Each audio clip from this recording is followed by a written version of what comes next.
विज्ञान का एक वायरल पेपर, मेरे प्यारों जो जीव विज्ञान का एक वायरल पेपर है जो कि 23 फरवरी को आने वाला है। सेम टू सेम पेपर आएगा 348 CM मेरे प्यार बच्चों। और यह है आपका 70 नंबर का पूर्णांक।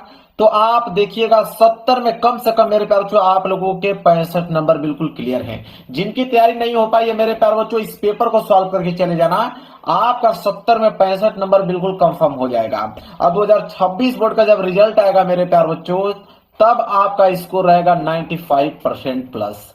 एडमिट कार्ड लेकर जाना, एडमिट कार्ड पर से देखकर अनुक्रमांक और नाम यहाँ पे लिख लेना है। और इस पेपर को हल करने के लिए समय है 3 घंटे 15 मिनट का। और नीचे निर्देश दिया गया मेरे प्यार बच्चों, निर्देश में बोल रखा है पहला कि प्रारंभ के 15 मिनट परीक्षार्थियों को प्रश्न पत्र पढ़ने के लिए निर्धारित है। बोला कि शुरू के 15 मिनट आपको टाइम मिलेगा इस पेपर को पढ़ने के लिए और 3 घंटे में इस पेपर को सॉल्व करना होगा। दूसरा है कि सभी प्रश्न अनिवार्य हैं, इसमें जितने भी प्रश्न दिए गए सारे प्रश्न करना अनिवार्य है। इसके बाद है कि आवश्यकता अनुसार अपने उत्तरों की पुष्टि नामांकित रेखा चित्र द्वारा आप लोगों को करना है। प्रत्येक प्रश्न के निर्धारित अंक उनके सम्मुख हैं। हर एक प्रश्न के आगे लिखा हुआ मिलेगा आपको कि वो प्रश्न 1 नंबर का है या 2 नंबर का है या 4 नंबर का है या 6 नंबर का है। क्लियर है? पेपर देखिए यहां से स्टार्ट है मेरे प्यार बच्चों। और पेपर जो है इतना ज्यादा सिंपल है मेरे प्यार बच्चों, आपको क्या बताऊं। आप 3 घंटे से पहले इस पेपर को सॉल्व करके बैठ जाओगे। देखिए बहुविकल्पीय प्रश्न यहां से स्टार्ट होता है। और पहला बहुविकल्पीय प्रश्न बोला है, प्रश्न पहला कि सही विकल्प चुनकर अपनी उत्तर पुस्तिका में लिखिए। तो पहले का क बोला है कि इनमें से कौन परागकण में पाए जाते हैं। मेरे प्यार बच्चों 4 ऑप्शन आपके पास है, सी ऑप्शन इधर है और डी पीछे दिया हुआ है। तो इनमें से कौन परागकण में पाए जाते हैं। तो परागकण में दो ही कोशिकाएं पाई जाती है, एक जन कोशा एक नलिका कोशा। इसका मतलब होता है, कोशा का मतलब कोशिकाएं होता है, मतलब जनन कोशिकाएं और नलिका कोशिकाएं पाई जाती हैं परागकण में। मेरे प्यार बच्चों सी वाला, जितने बच्चे डिटेल से बायोलॉजी पढ़े होंगे उनको मालूम हुआ, क्योंकि ये किताब के अंदर से क्वेश्चन पूछा गया। आप समझ सकते हैं कितना अच्छा पेपर बना हुआ है।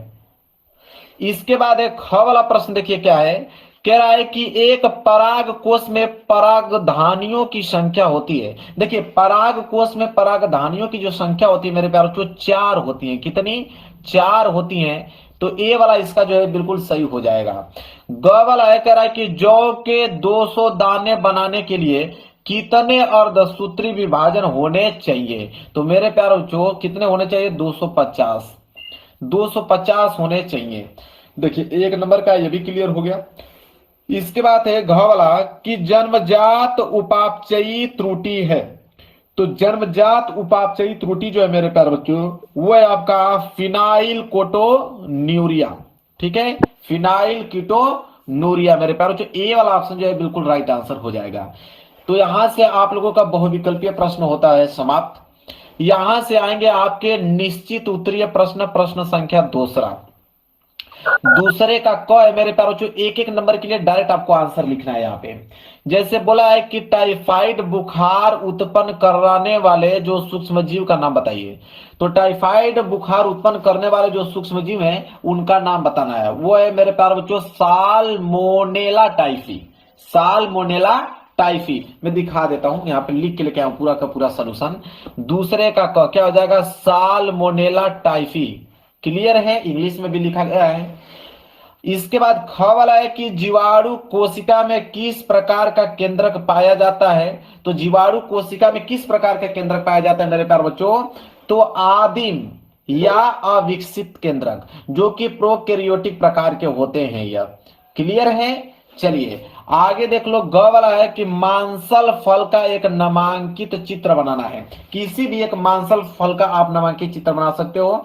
यहाँ पे देखिए मेरे पास जो नारियल का मैं रिश्तेदार बताया हूँ, ठीक है, रिश्तेदार आष्टी फसल, मतलब नारियल का मैं यहाँ पे फल का बताया हूँ। ठीक है, आप चाहेंगे तो आम का बना सकते हैं। ठीक है, आपका मन करे तो यहाँ पे नोट कर लीजिए। बस चित्र ही आपको बनाना है मेरे प्यार बच्चों, और कुछ नहीं करना है। 1 नंबर के लिए सिर्फ चित्र ही बनाना है, बना दोगे। इसके बाद है घ वाला कि पर परागण से लाभ का संक्षेप में उल्लेख कीजिए। तो पर परागण से लाभ कौन कौन से हैं उनको देखेंगे। देखिए लिखेंगे हम लोग कि पर परागण से लाभ, पहला होता है आनुवंशिक विविधता।